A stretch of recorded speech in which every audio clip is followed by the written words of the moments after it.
Welcome to The Art of Selling Art. My name is Jason. I founded this thing where I help artists sell their work, both in the real world, the physical work, and NFTs. And today we're talking about uploading your work on NFT-Maker Pro on the Cardano blockchain. This may look a little challenging at first because you have to learn JSON and you have to learn metadata, but knowing those things gives you much more control over the NFT that you are producing. So we're going to go over this and you're going to see how you can mint your work for free and put it out so that people can collect it. This is going to happen in two parts. Part one is going through NFT Maker like you would as a regular artist. Part two is going through it with going through the metadata so that you can have more control if you want that control. This is super thorough, and I think it's everything you need to get through NFT Maker Pro. And if not, use the links below to reach out and ask me a question. Okay, don't forget to subscribe. Okay, welcome. This is your NFT Maker Pro dashboard. And there's a few things to go over that are important on the dashboard. Firstly, you have your name and your customer ID. And over here on the top right, you have your portal to your wallet. So you have an internal wallet and you can make payouts. Your internal wallet is what you will use to export or mint your work to yourself or to anyone who you're sending artwork to. That costs ADA, and the ADA comes from this wallet. You can fill up the wallet by sending ADA to whatever address that your internal wallet has. On the rest of the dashboard, you have your total income in ADA, last 24 hours of sales, total sales, and last 24 hours of, I don't even know what that symbol means. But what you'll notice on mine, at least, is that the income and the total sales don't really match up. That's because anytime you mint something, whether you mint it and send it to yourself or you mint it and send it to a friend and pay for it using your internal wallet, it counts that as a sale, even though they didn't spend whatever the price of your ADA is or you didn't spend. So the floor on me is about 200 ADA. So if this were right, then this would be a bigger number. So you have charts of your sales, and then you have your recent sales. My last one was on the 5th for 200 ADA. Cost me 4 ADA, which we'll talk about. So this is what I made, and this was the transaction ID. Now, from below your dashboard, you have your NFT projects, transactions, your API keys, and some more documentation. The drop calendar is pretty cool. You can use it to list your future drops, and there are a bunch of calendars in the Cardano ecosystem that you can add your work to build awareness. But we're going to spend all our time in the NFT projects. So here is where you can make a project and then sell it. So what I have is Blues and Mood. I have Sundance and my Edge of Solace raffle that's going on right now. And then I have another policy ID. Now, what's important on this stage or on this screen is you have your different projects. You have whether they're active and whether or not they have royalty. And then you have the policy expiration date.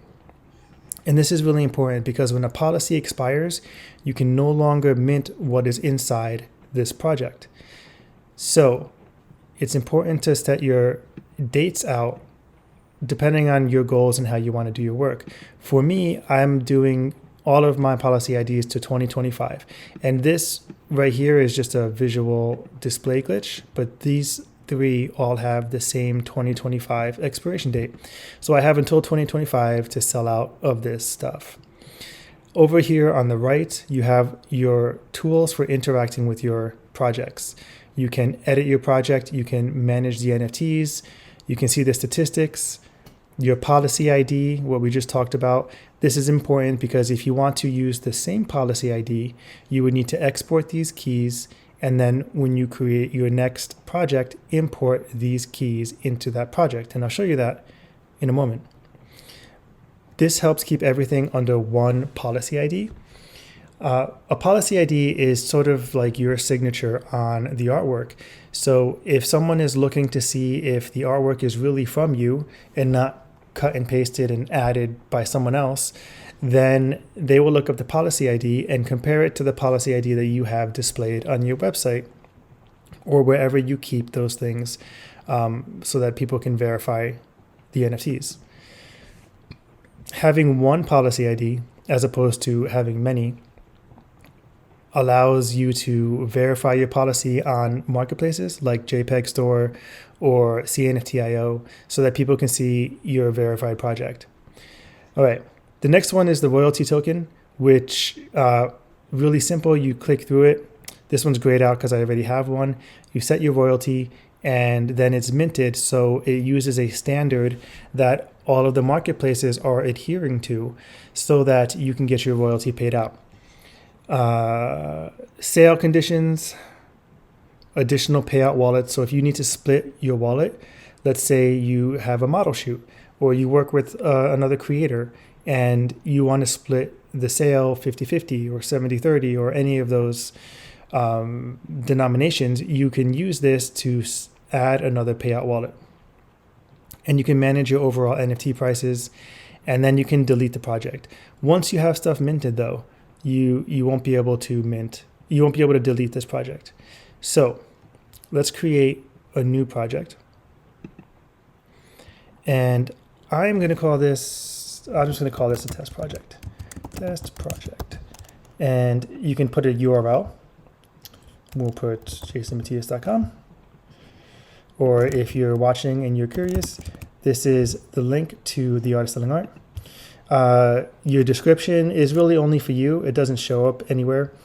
And then your max token supply is usually 1 because it's a non-fungible token. Every token is a singular asset on the chain. And then here you can have the wallets that you have linked. So this is the wallet I always send my sales to. And the reservation time. This is important. If you're watching this in February 2022, the blockchain is a little bit clogged up. So what you want to allow is people to have time for their mint to get on chain. Now, I actually noticed on the previous screen where it said I sold 8 of the Blue is a Mood. I remember there being 2 in progress, and it looks like they expired before the 60 minutes. And this is the longest window you can give people to buy. So this is the time between someone committing to buy it and someone actually giving the money. And then up at the corner here, you can upload a project image. So let's say I want to upload this thing. I think you would want to make the image a little bit smaller so that it doesn't take forever to load. So upload a project image. I'll go to my screenshots. Let's see what this is. This is the one I just did. So uploads right there. That will take a second. Make sure you do it as a PNG, and so it'll only take a PNG. So this will show up on the payment gateway, which you'll see in a moment. Then you hit next. Now here's where you get to choose which policy ID. You can create a new policy or use an existing policy. If you use an existing policy, when you export the policy ID, like I showed you a few minutes ago, you'll get a policy ID, a signing key, a verification, and a policy script. And they'll all be separate text files, and you can just cut and paste them and put them in here, and it'll load the same policy with the same expiration date and the same, the same royalty as the last ones. So then so if we're doing new policy ID, policy will lock. Policy locks are important because as long as a policy is open, you can change an NFT, or you can change the NFT. So collectors and people who are buying NFTs would like to have some assurance that what they buy is what they buy and nothing's going to change about it. So having the policy lock at some point is advantageous. Now choosing the policy, whether or not it'll be locked, you get to choose the date. Like I said, choose one out in the future, unless you have a project that you think is going to sell soon. So let's just pick June 1, 2024 for the hell of it and hit next. Now, here you have an opportunity to set the metadata for your CNFT. This is what comes standard And these are some example placeholders. Now, I'm a small artist, so what I like to do is have a few other standard items. Now, you have to know a little bit about JSON, and for the most part, it's pretty simple, but it's a little daunting at first. At the end of this, I'm going to go over metadata override and explain how JSON is written and some of the things that you can do to make your metadata cleaner and add what you want to add that's not listed here. But if you don't want to mess with any of that, you can just do it here. So what I'd like to do is just copy one of these and then hit enter. So right now there's a media type, which is all of these things in these first few are going to be filled by the information you put in to your NFT when you go to mint or list. So you hit enter, put it in again. JSON doesn't actually care about these spaces, but it's just for visual formatting. So if you want to add something like copyright, then you could put it here, list copyright. And then this will show up when we're loading up our NFT, this will show up as a field that you can fill in. You could also put artist and my name. So this will fill up as a space to add your name in a minute when you load up your NFT. You'll see it in a second. But here's what's interesting and important, and we'll also see this in the metadata test. These metadata items, your description, copyright, artist, and anything else you put in here, let's just add one more for example's sake. We'll call it dimensions and XYZ. So these are going to show up in alphabetical order and capital order. That means that if your NFT or if your metadata is listed as A, B, C, D, right, then it's going to show up as A, B, C, D, and then A, B, C, D. So this is going to be copyright first, then, or it's going to be artist, then description, or copyright, the alphabet, guys. Sorry, I'm mixing it up. However, let's say you have something that's more important, like you want to have the description at the top. So that would be a capital D.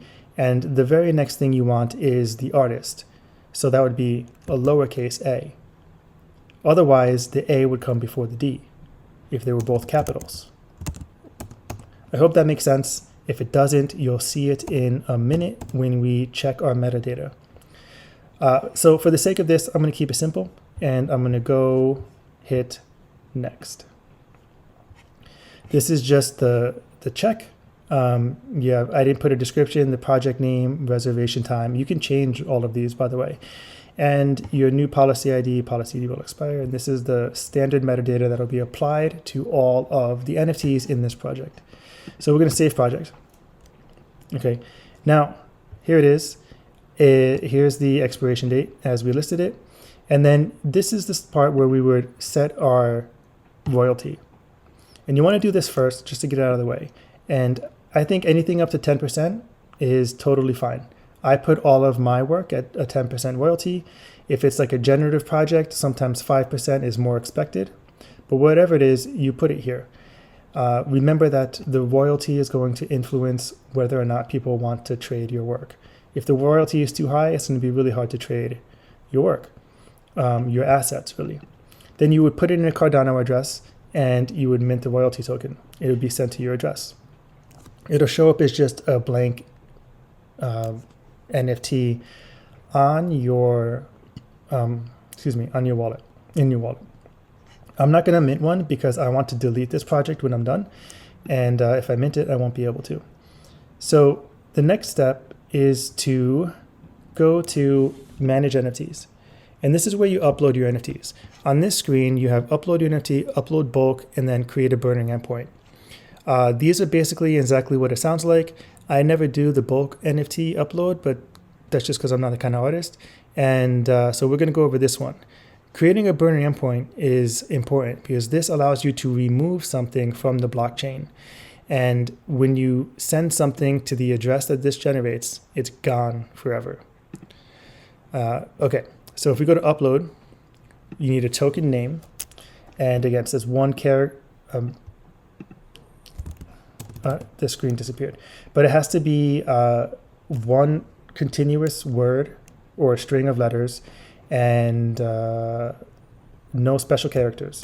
So I'm just going to call this the Skyraider. And then the display name, this is optional. This is what it is displayed on when we look at the metadata. So we'll do it Skyraider. Okay. And then Skyraider 01. And then we will have our description, which is optional. A really cool plane. Now at the bottom here, you have the option to choose the price of your work when you are selling it. If you are using a single address sales, like a vending machine, which I'll show you again in a moment, then you probably want to use this price API price list. If you are selling individual NFTs under this project, then you want to use the static price, and you can change whatever the price of your NFT is right here.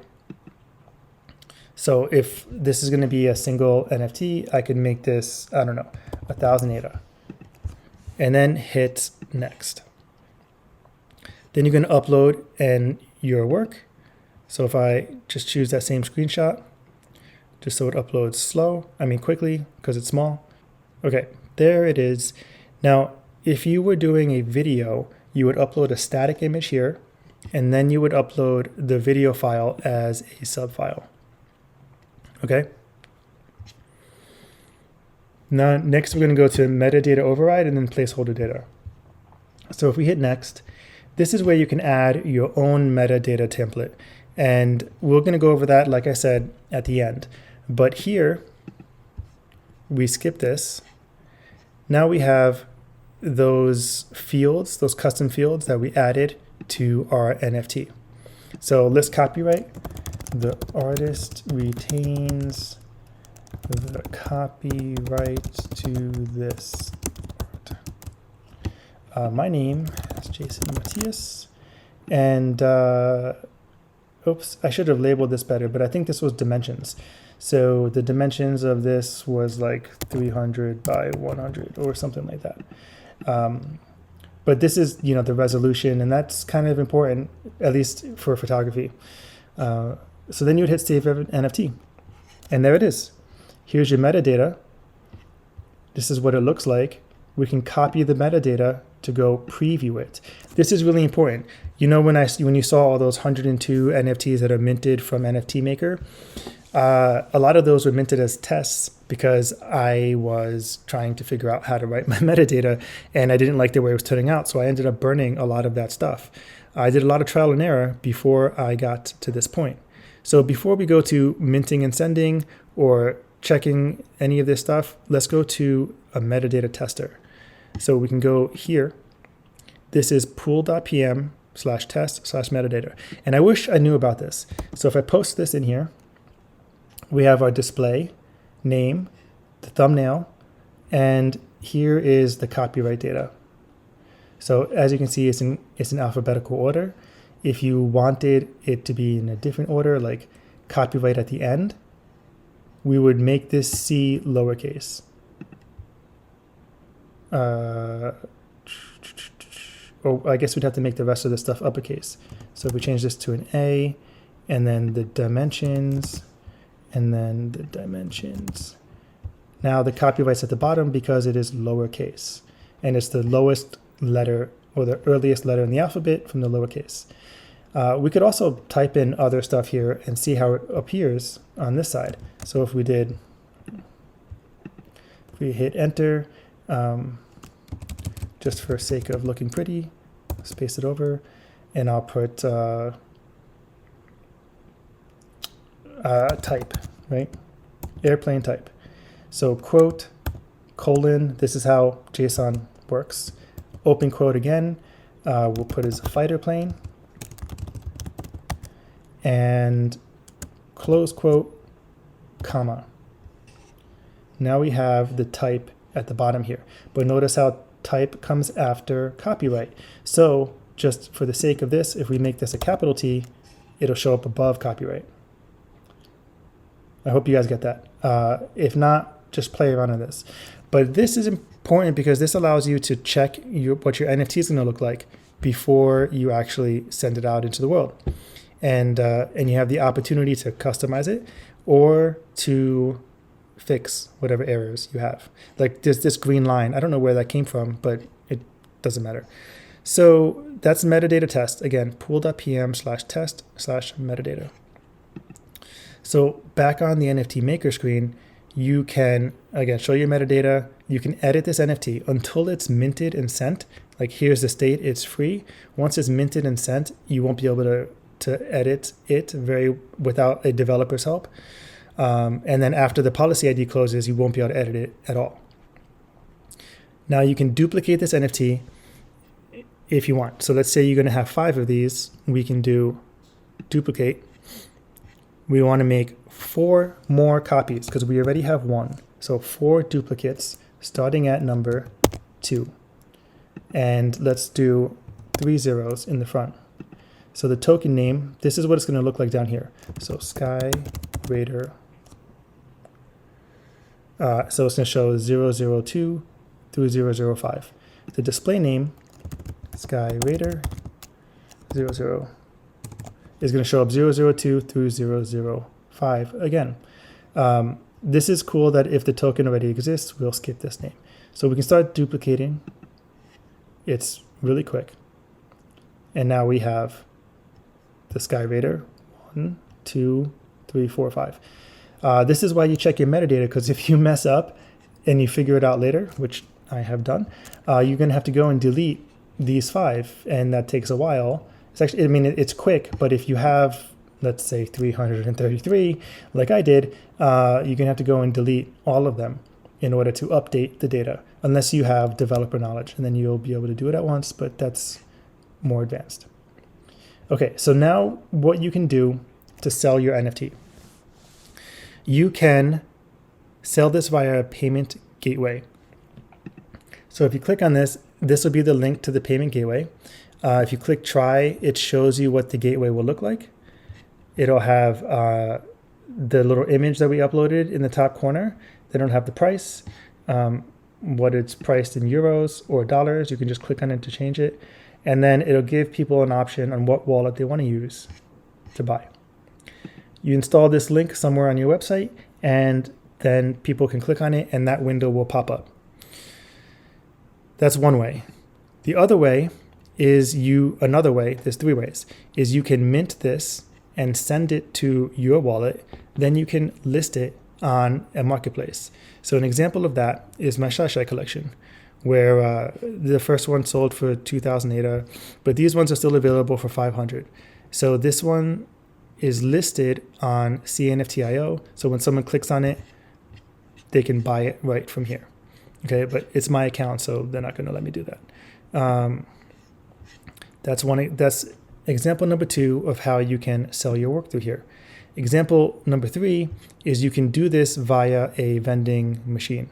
So if we go back, well, these are all saved. So let's just go back to NFT projects.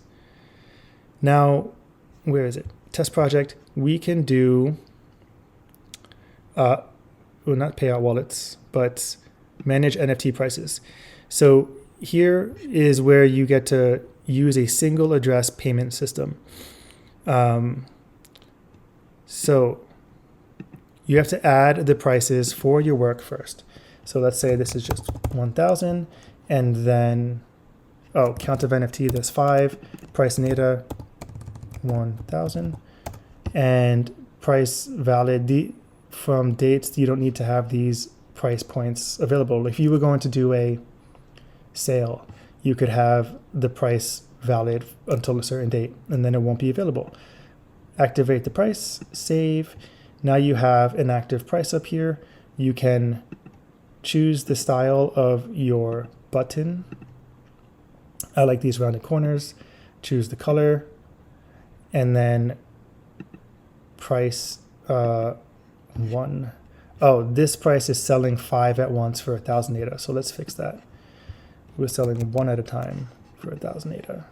You could also set a second price. If someone wants to buy 2 at a time in a single transaction, then it's 2,000 ADA. Save. And then we can make a new button. Price is activated. Okay, so now we have style, button, color, style 3, price 1 ADA, and then you have options. So you can link this payment on your website. You can put the button on your website, or you can install this code and embed it in your website. On my Edge of Solace raffle, I have this listed with 3 prices, or 4. Collect 1, 3, 5, 10. When you click on it, it opens up the payment gateway. Buying 1 is 20 ADA. And then you would continue with CC Vault to buy this one. If you wanted to buy 10, it's just 28 times 10, 280 ADA, and you go and you choose your wallet, same thing. So that's a third method for listing your NFTs. So that's pretty much it. It's important to realize that the first 2 methods out of the 3 I gave you for minting your work are free. Vending machine, payment gateway, the fees and the gas for sending those NFTs come out of the sale, and there's no upfront cost to you. And that makes putting work out onto blockchain really, really easy and accessible for everyone. In part 2, we take a deeper look into metadata, and we really tighten up the way we present our NFTs. So go check that out when you're ready. The link should be over here or somewhere. See you then.